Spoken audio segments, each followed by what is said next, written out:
I'm Walt Fritz. I'm the Director of Foundations and Myofascial Release Seminars, and I'm here at Oakworks today to talk about a technique for the thigh and the knee.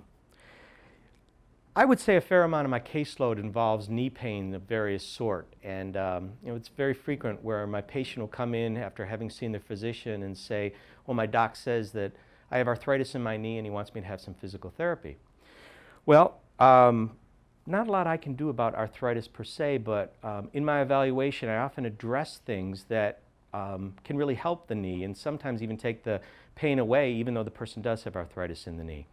So if we take a look at how the quadricep tightness can affect knee pain, if we have a lot of tightness, a lot of fascial restriction or deep muscular restriction in through the thigh here, it's going to create more tension in the kneecap and the patella.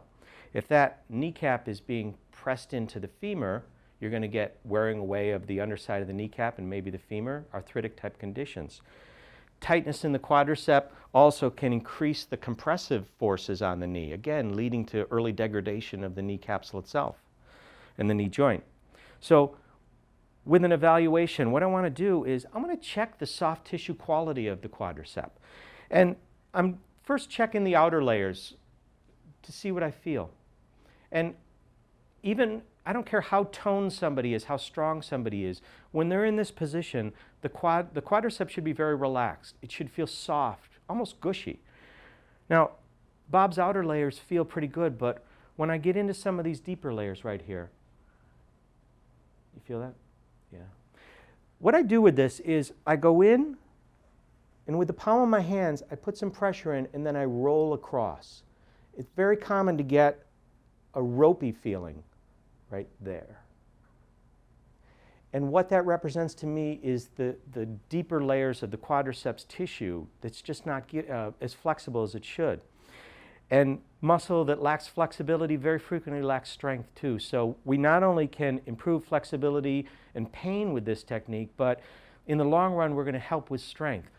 So myofascial release is commonly used in the quadricep area with a cross-handed technique where you take one hand high, one hand low, and gently spread like this.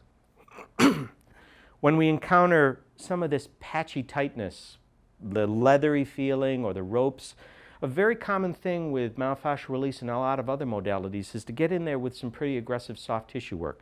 Now, I was taught to deal with some of these long ropey things like this, where I pin the muscle. I'm not going to do this, Bob, because it hurts a lot, and just dig in really deeply like this. Or come in and do a lot of cross-friction massage. It can be effective, but it's pretty hard on both the patient as well as me. What I found, though, over the years of working with this and seeing the response in my patients who don't like that work is if I take a regular cross-hand release, but then I add some pressure.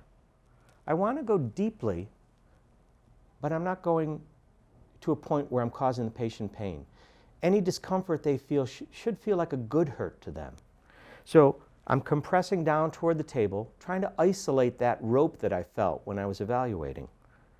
Now, does that pressure feel okay? All right. So once I've compressed into that rope, I'm going to gently spread my hands until I feel the resistance of that barrier, and that's where I'm going to wait. Now, from a body mechanics standpoint, if you have a high-low table, an adjustable table like this, it's good to put it down a little bit. You can use your body weight a little bit more. If I don't have an adjustable table, I might want to be up on a stool so I can get a little better leverage here. Again, I'm not trying to force my way through anything. I'm just using a deep, firm, but relatively gentle pressure on him. And as with any myofascial release, I'm not trying to force anything. I'm waiting for the barriers to release one by one. If I try and force it, I'm going to create trauma, and that's exactly what we don't want here. So this particular technique, I may spend 5, 10, sometimes even 15 minutes, depending on how tight somebody is here. I may want to work separate parts of the soft tissue in here. Boy, really tight in through there. Feel that? Yeah. It's very easy to engage them in this too because they're going to be very aware of what you're feeling because they're feeling it even more than you are.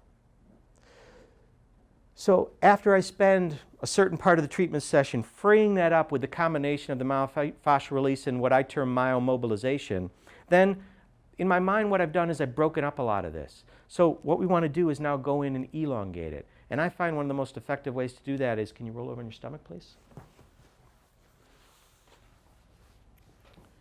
And what I like to do is, now let me do the work, Bob.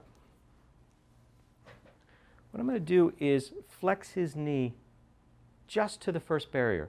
Now Bob has tremendous quadriceps flexibility.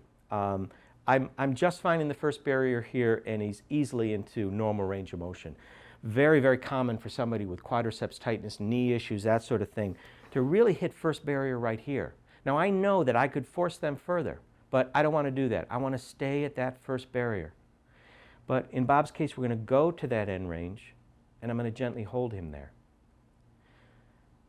Many of my patients I'll ask them what they're feeling, and they'll say nothing, because I'm at such a light barrier. They're not used to stretching here. They're used to stretching at a very aggressive range for a short period of time. But what I'm trying to do is teach them to stretch in a different way. I'm going to go for a low load, long duration type of stretch. Low load meaning not a lot of force. And long duration, I may ask them to spend 5-6 minutes in this technique. So I always do elongation when I'm done with doing the myomobilization to the quad.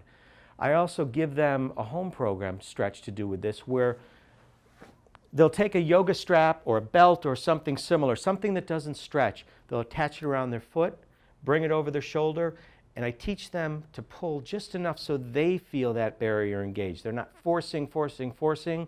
It's just a very gentle stretch, and they're waiting for things to let go.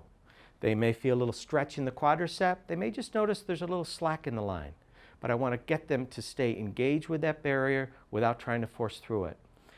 It's been a very effective technique for me to reduce and sometimes eliminate those knee pains that the physician has deemed, well, you've got arthritis, you've got to live with it, let's have some physical therapy or massage therapy and try and get you a little comfortable. But in reality, you can often do a lot of things for those people that they didn't think was possible. So if they went back and they were pain-free, yes, they would still have arthritis on their x-ray, but arthritis isn't always the cause of the pain. So I just ask you to look deeper, and myofascial release is an excellent tool to do that with. All right, I thank you for spending time with me today. Again, I'm Walt Fritz from Foundations in Myofascial Release Seminars. If you want more information on my seminars, you can go to www.foundationsinmfr.com. And I thank Oakworks for having me here today.